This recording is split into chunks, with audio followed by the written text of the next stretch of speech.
Everyone must have had one of those moments where you walk into a room and suddenly feel like all eyes are on you.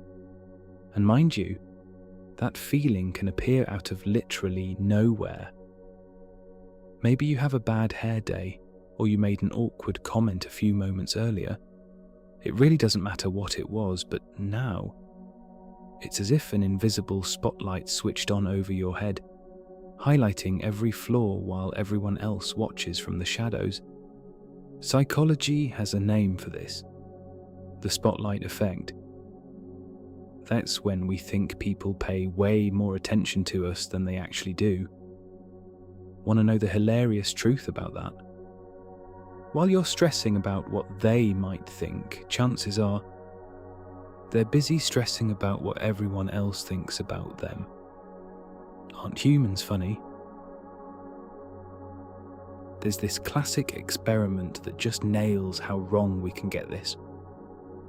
College students were asked to enter a room while wearing an embarrassing t-shirt and then estimate how many others noticed it.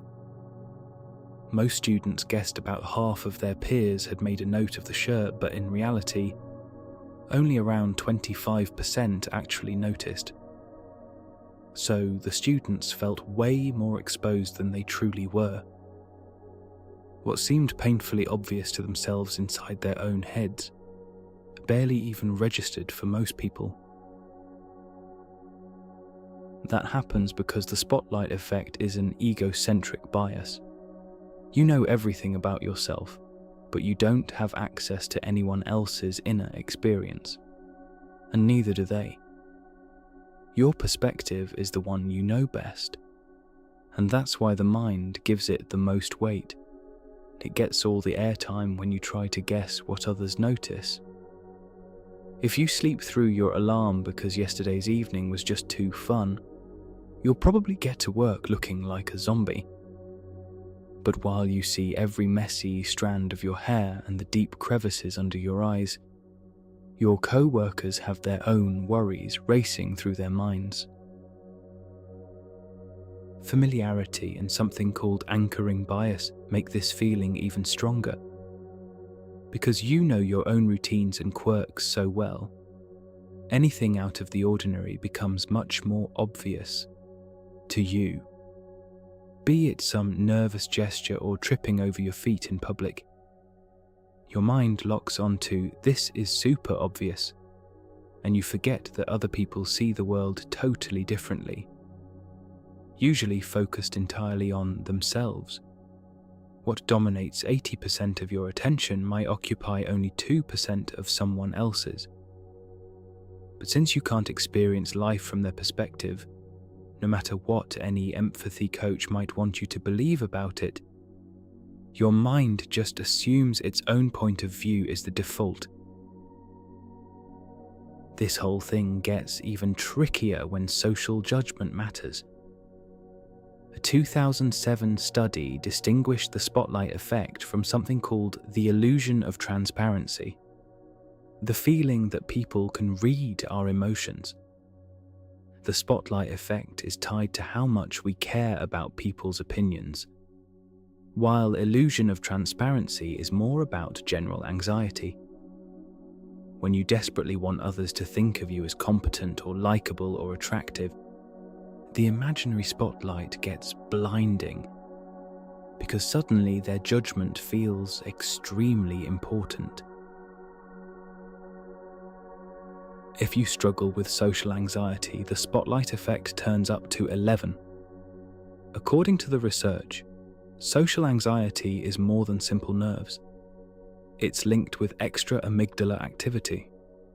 That's the part of the brain dealing with fear and fight or flight. So when you think people are judging you, your body reacts as if you're under an actual threat. You might know rationally that no one is paying attention, but your gut tells you otherwise. Ever think, "I know this fear isn't logical, but I can't shake it"? That's exactly it. And the fallout can be huge. When you operate under the belief that you're constantly being watched, you start making the associated choices. That's why you put a bucket over the shopkeeper's head in Skyrim. You don't want him to see you stealing every little thing in his shop, because that would lead to very real consequences. Similarly, in real life, you avoid risks as much as possible while simultaneously craving approval so much that relationships start feeling forced or unnatural. Getting so stuck on how am I coming across that you barely notice what anyone else is experiencing. Consider something ordinary, like wearing a new outfit to work. If it's not your usual style, you might be spending the day assuming every glance is a negative judgment, even though most people barely even noticed or just didn't care at all. Same goes with a flaw you obsess over, because you always see it. You assume others do too. At your job, this pattern can attach itself to your performance and makes every minor mistake feel huge and public, killing your confidence and motivation. It's actually not about the shirt or you messing up. There is a rather fascinating question underneath all of this, and we at SnakeSpeak have been asking it many times before. Who is keeping the imaginary spotlight on? Say you make an awkward joke at a dinner party, like Margot Robbie does in the movie Babylon, and others forget it 5 minutes later, but you're still replaying it in your head on the drive home and all through the night till the next morning. The audience is long gone, but your inner critic is still hard at work writing articles and books about why you deserve to be shunned. At that point, you're the only one looking. So the spotlight effect is actual proof of how obsessed the mind can get with its own image. That's where Osho's take comes in. He points out that self-consciousness means being fixated on an idea of yourself, and therefore making other people's opinions the yardstick for how you feel. He illustrates this with a story where someone calls him divine, while another says he's devilish. He agrees with both because their opinions reflect their own perspectives rather than his actual identity. His point is wonderfully disruptive. What people think about you goes through their own filters, as in their memories, expectations, etc. Their opinion might give you valuable feedback, but it cannot provide a full definition of what you are. Imagine yourself inside someone else's mind, and worry about how you look through their eyes while inventing their opinions about you, only to then, in the end, stress about those opinions. Is there really a separate I at the center of all this insecurity? Instead of trying to fix your thoughts or emotions, can the supposed person all these worries are about actually even be found? So instead of repeating to yourself, "Nobody's thinking about me," why not just do some self-inquiry? It only starts with, "Who am I?" But it goes further than that. Instead of filling your head with positive affirmations, just ask who the I is that all these negative emotions cling to. Where is the use in chanting, "I don't care," over and over, while you secretly care a ton? Just examine the part of you that feels the need to protect your image constantly. Try this experiment the next time you feel the spotlight on you. When you walk into a room and think, "Everyone's staring," first, remind yourself that it's just a mental bias. People notice way less than you think. Then check out what's actually happening inside. What is the cause of your current unease? Don't rush for some grand answer. The inquiry is about really looking at who needs all this approval, not about trading one comforting belief for another. Another way in would be when something beautiful, like a sunset or birds flying in perfect sync with each other, catches your eye. Notice how you experience it before thoughts about yourself sneak in. Lean into these moments of direct experience.